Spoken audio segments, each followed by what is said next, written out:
بسم اللہ الرحمن الرحیم۔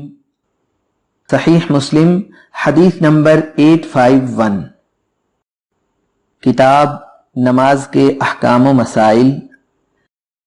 باب اذان سننے والے کے لیے اسی طرح کہنا چاہیے جس طرح مؤذن نے کہا، اور پھر نبی صلی اللہ علیہ وسلم پر درود بھیج کر آپ صلی اللہ علیہ وسلم کے لیے وسیلہ کی دعا کرنے کا استحباب۔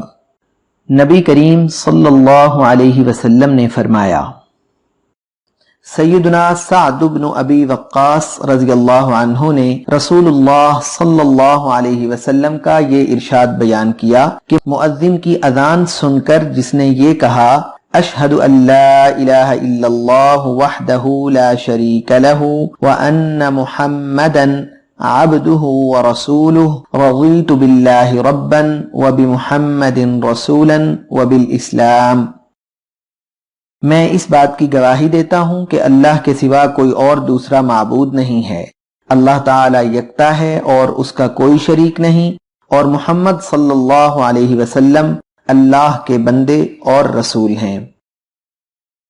میں اللہ کی ربوبیت اور محمد صلی اللہ علیہ وسلم کی رسالت سے مسرور خوش ہوں، اور میں نے مذہب اسلام کو قبول کر لیا ہے، تو ایسے شخص کے گناہ معاف کر دیے جاتے ہیں۔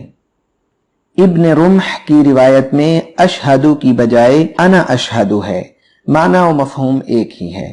صحیح مسلم حدیث نمبر 851۔